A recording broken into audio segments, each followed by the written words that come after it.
हाय नमस्कार, कैसे हैं आप? आ गई मैं आपके सामने फिर से कुछ नया टॉपिक लेके और आज का टॉपिक है डोनेशन। पैसों का नहीं, ऑर्गन डोनेशन। जी हाँ, बहुत ही इम्पोर्टेंट टॉपिक है आज की तारीख में।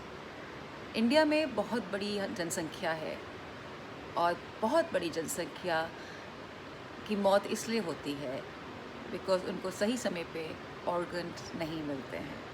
क्यों नहीं मिलते? क्योंकि लोग ऑर्गन्स डोनेट नहीं करते। They don't believe in this. हो सकता है आपको डर लगता हो सकता है कि फैमिली को डर लगता हो सकता है कि आपका कुछ रिलीजन सेंटिमेंट्स हो उसके बारे में कि भाई अगर मैं डोनेट करूँगा तो भाई मेरी आत्मा को मोक्ष नहीं मिलेगा, मेरी आत्मा को शांति नहीं मिलेगी और ब्ला ब्ला ब्ला। बट द फैक्ट इज़, अगर हम थोड़ा सा रिलीजियस मामले में सोचें और करें तो ये है कि आत्मा तो अजर अमर है। शून्य आपकी बॉडी को होना है, तत्वों में मिल जाना है, तो उसमें आत्मा में ऑर्गन्स होते नहीं हैं, आपकी बॉडी में होते हैं। तो ये दोनों चीज़ें अलग अलग है, इनको आप एक ना करें। और मोक्ष जो है ना वो आपकी आत्मा को मिलेगा आपके सद्कर्मों से। सत्कर्म, अच्छे काम, लोगों की हेल्प, डोनेशन, डोनर बनिए। आपके अगर हेल्दी ऑर्गन्स हैं तो प्लीज़ उनको डोनेट करिए, क्योंकि उस डोनेशन से, उस डोनिंग करने से आप किसी न किसी इंसान की जान बचा सकते हैं।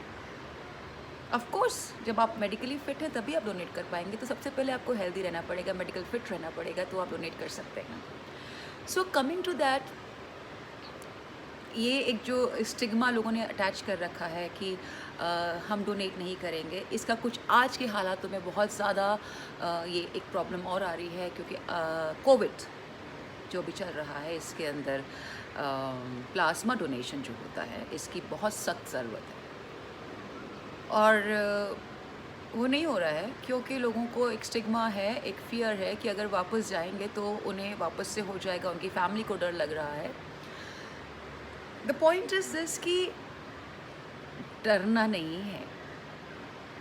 एंड आपको तभी डोनेट करना है जब आपकी एंटीबायोटिक्स जो हैं, एंटीबॉडी जो आपकी बॉडी के अंदर अच्छे से हैं, जो आपका ध्यान रख सके ताकि आपको इन्फेक्शन दोबारा ना हो। और अब जब आप हॉस्पिटल से बाहर निकलते हैं उसके 2 हफ्ते के बाद में ये होना आता है कि आपको प्लाज्मा डोनेट करने के लिए डॉक्टर्स आपको पूछेंगे और आप लोग ना।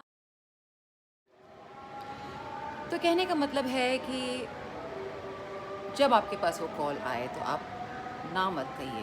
प्लीज़ डोंट फील दैट अगर आप वापस से हॉस्पिटल में जाएंगे तो आपके साथ कुछ बुरा हो जाएगा, नहीं। और हो सकता है ये टॉपिक गवर्नमेंट के सामने भी लेके आया गया है कि people are scared, so they might open a separate centre to collect the plasma.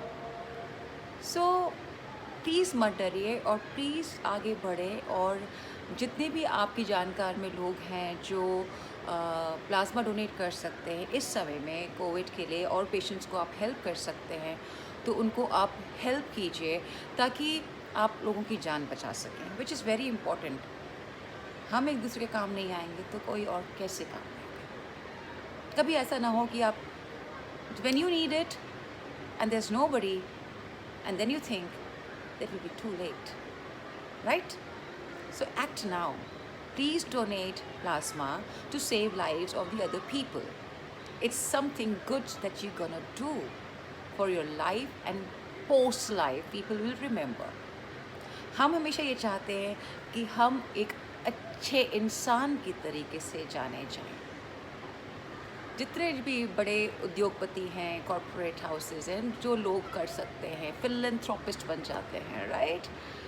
Bill Gates को देखिए, Hillary Clinton and all those people are doing, Steve Jobs क्या करते हैं? They have it, they donate it. What are they donating for? So that that legacy stays on. But they're donating money. They're buying things from money. आपके पास पैसा है तो आप पैसा donate कर सकते हैं. Of course, everything is needed. But इस वक्त अगर आप सिर्फ ये सोचें कि आप प्लाज्मा डोनेट करें और आप लंग्स और जो भी बॉडी ऑर्गन्स हैं उनको डोनेट करें as and when it's needed, then it will be a rightful, timeful help that you can do to save other people's life and shall be remembered forever for the good deed that you are doing now. तो मेरा सिर्फ ये आपसे गुजारिश है, ये prayer है, request है कि प्लीज़ मत डरिए डोनेशन करने से। इसमें कोई स्टिग्मा नहीं है। जितनी आप दूसरे की हेल्प करेंगे, यकीनन जब आपको हेल्प चाहिए वो आपके लिए डेफिनेटली वहाँ पर होगी। मैं खुद मरने के पहले सब कुछ डोनेट करके जाऊँगी and I pray that I stay healthy when I die, कि मैं डोनेशन अपने ऑर्गन्स का कर सकूँ, anything and everything from my heart to my lungs to my liver, जो भी किसी के काम आ जाए, I will donate it. And please think about it. Donate करने के लिए सोचिए, ऑर्गन्स भी करने हैं और प्लाज्मा भी करना है। हमारे हिंदुस्तान में अगर आप देखें, गूगल करेंगे, आपको मालूम पड़ेगा कि बहुत ही कम संख्या है और हमारी पॉपुलेशन उससे कहीं ज़्यादा है। तो अगर हम ये चीज़ अपने ही लोगों के लिए कर सकते हैं, I think will be helping somewhere to make India a better place to live in. हमारे यहाँ की डॉक्टर की जो फीस है वो बहुत कम है as compare to abroad. We can help them. India is a medical capital of the world just because कि यहाँ पे हर इलाज बहुत कम में होता है और हमारे बहुत बेहतरीन डॉक्टर हैं। We can help them in achieving more. So you're not thinking on one aspect कि सिर्फ आप ये कम कर रहे हैं या वो कम कर रहे हैं या अभी डोनेट कर रहे हैं। नहीं, इसके बहुत सारे पॉजिटिव इफ़ेक्ट्स हैं। Please understand that and please please please donate. Ask yourself, ask your friends, ask your relatives, ask anybody. Ask them to donate because that is one big good deed you do and that shall remain arched everywhere. God bless you. Take care. नमस्कार, आदाब, और मिलूँगी अगले blog पे, कुछ नया लेकर आऊँगी इस उम्मीद के साथ कि आप इस ब्लॉग के ऊपर ध्यान देंगे, सलाह मशवरा करेंगे और जो सही है वो करेंगे। No fear, no stigma, nothing negative, it's all positive. God bless you all once again and bye-bye.